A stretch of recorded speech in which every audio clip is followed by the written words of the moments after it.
Pag yung sexual o romantic partner ninyo ay pinipilit kayo na gawin yung gusto nila pero alam niya na ayaw mo, gusto niyang makipagtalik sa'yo pero ayaw mo, form of abuse pa rin po yan. Maitim ba skin, underarm at singit mo? K-Skin ang bahala sa'yo. Premium ang ingredients, paraben-free and sulfate-free, and FDA-approved, kaya safe for everyone. With K-Skin, ibalik ang alindog mo.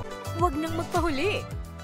Hi guys! Welcome back to our channel. Kamusta po kayong lahat? Sana ay nasa mabuti po kayo. At sa mga hindi pa po nakakakilala sa akin, my name is Cheryl Ting. At kung bago lang po kayo sa channel na to, pwede po bang makingin ng isang favor na kung sakaling mag-benefit kayo sa video ito is please huwag niyo pong kalimutan i-subscribe ang channel natin. And also, huwag niyo na rin po sanang kalimutan i-like and i-follow ang ating Facebook page official at ang ating TikTok account, Cheryl Ting. Maraming salamat po. And for today's video, let's talk about 5 red flags in bed. At paano mo to i-manage kung sakaling nandito ka sa ganitong situation. Sa isang relasyon, we aim to promote healthy and supportive relationship para maramdaman natin na tayo ay safe and fulfilled doon sa relasyon. Pero hindi lang po yun doon nagtatapos. Very important na ma-include din natin ang samahan natin sa loob ng bedroom. Paano mo malalaman kung nasa red flag ka pagdating sa loob ng kama? Number 1 dyan, body shaming behavior. Kung nakaka-experience ka sa partner mo na madalas niyang pinupuna yung mga pangit sa katawan mo, like, ang dami mong stretch mark, ang laki naman ng tiyan mo, ang taba mo, ang dami mo ng cellulite, laglag yung breast mo or ang liit ng breast mo. Yan yung mga body shaming behavior na dapat hindi nararanasan ng partner mo o hindi mo nararanasan. Sino man sa inyong dalawa yung nag-judge or nagbigay ng opinion tungkol sa katawan nyo at hindi maganda ito, body shaming po ang tawag dyan. Mararamdaman nung partner mo na less accepted siya doon sa relasyon nyo. Of course, ikaw na nakakaranas ng body shaming, magdi-decrease yung enjoyment mo pagdating sa sex. Mahihiya ka nang ipakita sa kanya yung katawan mo. All bodies are unique and beautiful. May kanya-kanya tayong preference. Magkakaiba ang breast ng babae, magkakaiba ang labia ng babae. So lahat yan, hindi naman pare-pareho. So, paano mo i-manage to? Sit down and talk to your partner. Kinakailangan ma-communicate mo na hindi ka komportable sa sinasabi niya. Pero kung sinabi mo na sa kanya, tapos hindi pa rin siya nag-a-adjust, there is no excuse. All bodies are good. And your natural one deserve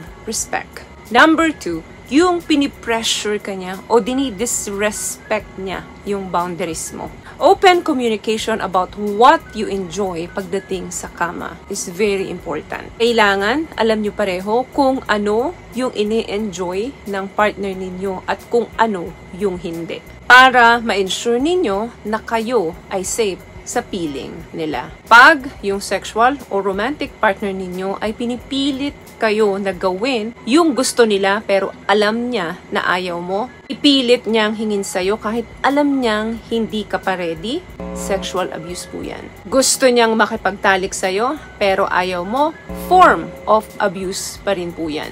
Kahit na girlfriend mo siya, boyfriend mo siya, or kahit asawa mo pa siya. So ano pong dapat niyong gawin? Sabihin niyo ayaw ninyo. Hindi pwede. Kung sasabihin niya naman kanina okay na, 'di ba? Payag ka na, tapos ngayon ayaw mo na. Lahat tayo ay may karapatang mag-change ng mind. So, feel empowered to say no. What I love about this product, itong No More Dark Secret ng K-Skin, bukod sa may advanced whitening na siya na kung saan pwede niyang matulungan na pumuti yung mga singit-singit mo, moisturizing, meron siyang anti-irritation, antibacterial, maintain healthy pH level. Hindi lang pambabae, meron din po tayong pang-lalaki. Their thing, gustong-gusto nilang nakaka-receive pero ayaw nilang nagbibigay. Receiving and giving pleasure sa partner natin is very important. Hindi lang yan pwedeng give ng give, hindi rin yan pwedeng receive ka lang ng receive. All partners deserve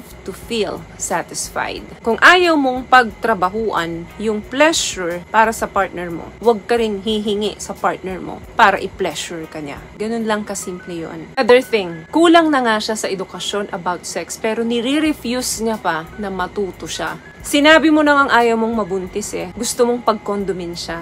Pero ayaw niya dahil hindi siya komportable dito, hindi ito masarap para sa kanya. Or kaya naman pinagkukondo mo yung partner mo dahil hindi ka sigurado na ikaw lang ba talaga yung nakakatalit niya. So nag-iingat ka na baka mahawak ka ng mga STI. Pero nire-refuse niya na gumamit nito dahil mas masarap nga daw para sa kanya ang walang condom. Pag ganito, red flag na yan. Kung ayaw niya mag-condom, kailangan magpakita siya sa iyo ng certificate na negative siya sa lahat ng sexually transmitted infection. Kailangan i-prove niya yun sa'yo doon sa sarili niyang pamamaraan na maniniwala ka sa kanya. At ikaw lang ang pwedeng makapagsabi kung na-convince ka niya or hindi. Kapag nagalit naman siya sa'yo dahil pinupush mo na magpa-doctor siya, isa lang ibig sabihin yan, hindi pa siya mature enough pagdating sa sex. Kung sa tingin niya ay iniinsulto mo siya dahil doon sa mga proposal mo, hindi mo na yun problema kasi ang nagmamatter dito is yung health mo. Last one, sinasabi niya sa'yo na mas magaling siya or meaning hindi ka magaling sa paningin niya.